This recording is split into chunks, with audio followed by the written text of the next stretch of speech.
Welcome to Happy Clubhouse with a review of the Bandai high-grade After Colony 1144 Gundam Deathscythe, the Gundam with a name that's kind of embarrassing to say if you're a grown-up, but it's still very much loved in all its forms despite being so edgy both figuratively and literally.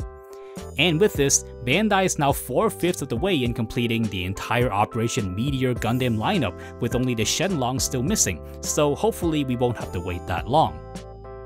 Getting right down to business, the HGAC Deathscythe was released on May 22nd, 2021 for a price of 1,650 yen. Beautiful box art is drawn by Mr. Naochika Morishita, who we see more and more on HG boxes nowadays.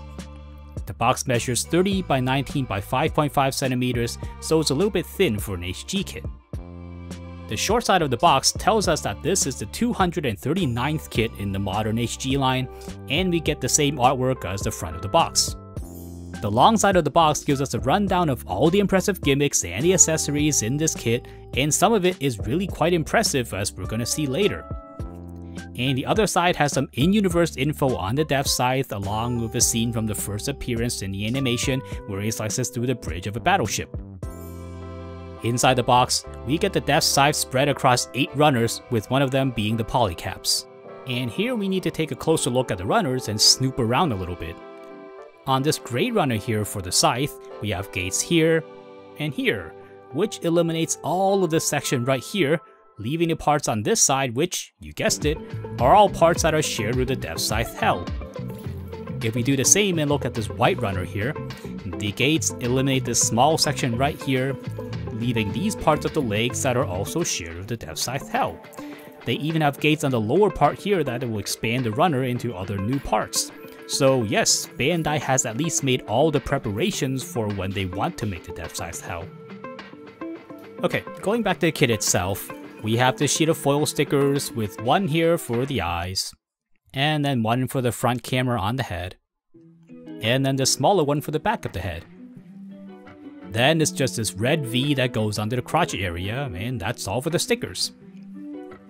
For the instructions, we get more detailed info on the Deathscythe on the back here along with all its weapons, and then it's the coloring guide at the very bottom. The inner color pages are all assembly instructions, so there aren't any more supplementary information or flavor text. The black and white side is all for assembly instructions as you'd expect. After about 80 minutes or so of assembly, we get the Gundam Deathscythe with its iconic black top half with its white bottom half.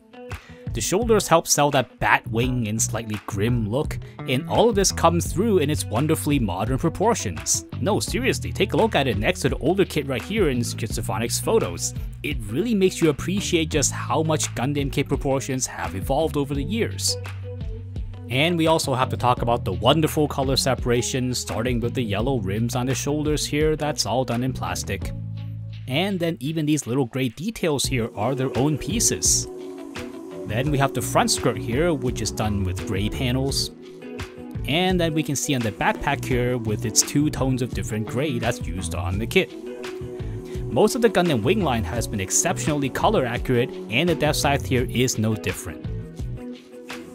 For the seams, we get this nice single continuous piece for the black portion on the shoulders, so there's not going to be any seam on this at all. But the yellow section here does have a little bit at the tip right here. The torso itself does have an ugly seam line that's not hidden at all as a panel line or anything, so it stares right at you.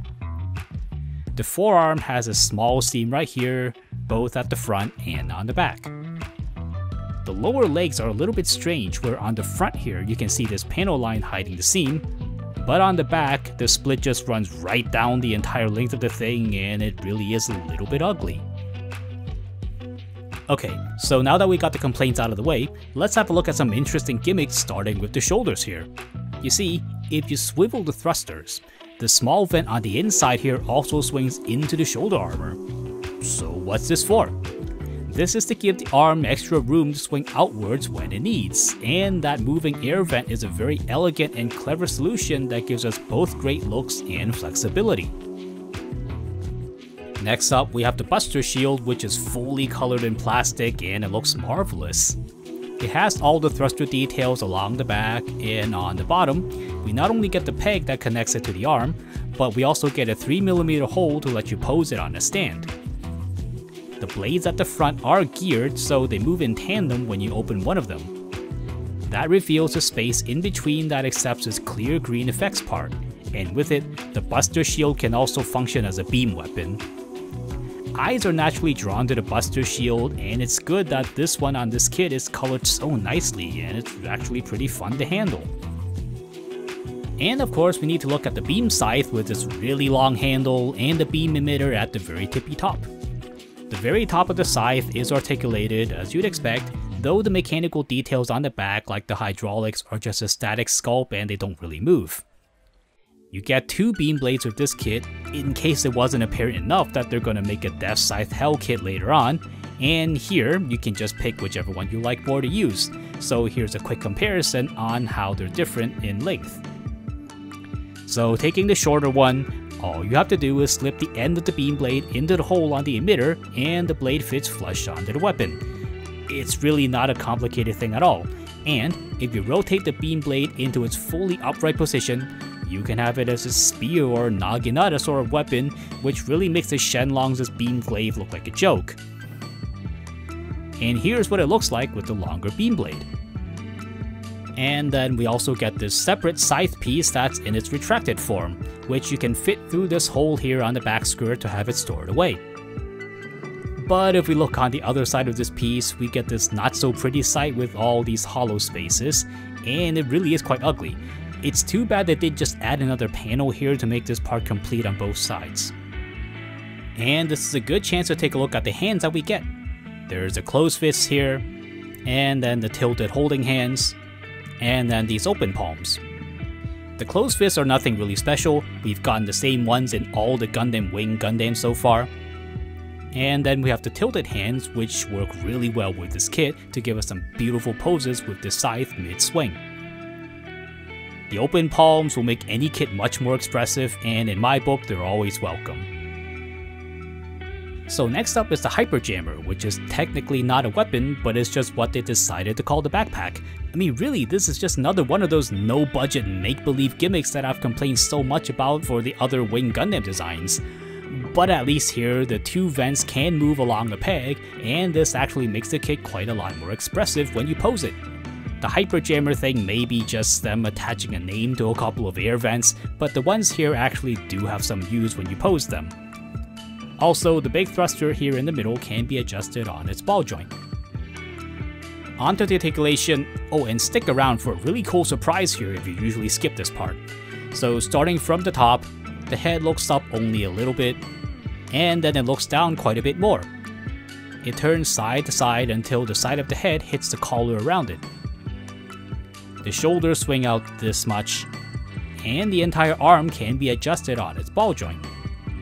We've seen the shoulder gimmick, and with its help, the arm can swing outward quite a bit even with the long shoulders. The entire arm can swing a full circle with nothing getting in its way, and the biceps allow a full rotation. The double jointed elbow bends until the forearm hits the shoulder. The hand can be adjusted on their ball joints, and it can be rotated a full circle. The waist can rotate all the way around thanks to it being so slim. The front skirts flip up, but it manages just a little bit under 90 degrees. The side skirt moves up only a tiny little bit. And the back skirt does move because this kit uses the same frame parts made for the Sandrock. And the whole part can further lift up the entire torso and tilt it forward a little bit. Another inherited bit of articulation is that the leg joints can swing forward like this in unison. Then the legs can swing outwards this much despite the limited side skirt.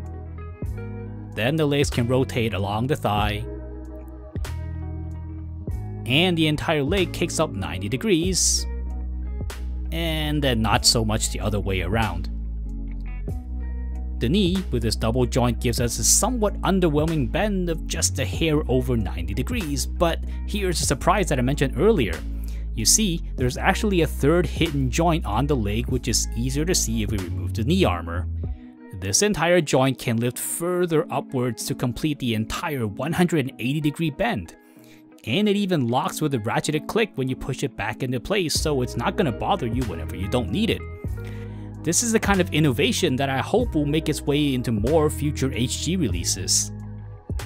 The ankle armor can be adjusted on its ball joint, and the toes do have a small bit of movement, and they work with the entire feet to kick upwards this much, and then backwards this much, and the feet move side to side this much. So it's really clear that the engineers at Bandai didn't just make this kit good enough and called it a day. That hidden leg joint and the movable vents on the shoulders show that they really wanted this kit to pose beautifully, and this is the kind of stuff we love seeing more of. You know, innovations that make a kit the best that it can be. For size comparisons, here's the lower end benchmark, the entry grade RX-78. And then here's the upper end benchmark, the high grade new Gundam. The Gundam Deathscythe is supposed to be a little bit shorter than the RX-78, but the modern proportions also have this nasty habit of just making everything taller than it should be.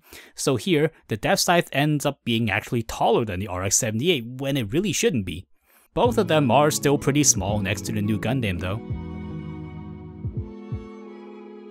With all that said, here's a Hobby Clubhouse 3-point verdict for the Bandai high-grade After Colony 1144 Gundam Deathscythe. Number 1. It has some obsessive quality. This isn't new to the HG Gundam wing kits, but it's always wonderful to see. From the crazy color separation to the beautiful proportions, every new entry into the series is one made of a lot of love, and you really get your money's worth with beautiful plastic model wizardry. And I think even the most demanding fans will be quite pleased to see how complete this kit looks right out of the box. And number 2, it has some innovative articulation. You know, I've already gushed a lot over the shoulders and the knees, but consider that this isn't an RG kit where the crazy technology also makes the kit crazy complex to put together. No, this is an HG kit and it's no harder to put together than anything else you might get in the line. It's just so elegant how these extra parts are out of the way until they're needed, and they don't turn the kit into a jittery, floppy mess. Gundam model geeks will love this kit's innovations. And number 3, it's better with the other main cast. Yes, it's this point again because it's true. The Gundam Deathscythe may be a lovely kit to have, but you can't just have it by itself. The thing is dark and edgy, and you need the other colorful cast to balance this out and have the whole lineup be interesting rather than just embarrassing. So get the Sandrock and get the Heavy Arms and get the Wing Gundam and then the Shenlong whenever Bandai feels like making it. So that's a review of the Gundam Deathscythe, a Gundam straight out of a middle schooler's notebook that's all about darkness and death and bringing death, and somehow it's a kit that you're gonna love to no end. Thank you so much for watching. Come look us up on social media with updates on upcoming videos and sneak peeks at future projects, links are in the description below. Or hang out here some more with one of these other videos. But before you go, don't forget to like, subscribe, and hit the bell icon to be notified of new videos from Hobby Clubhouse, and I'll see you next time.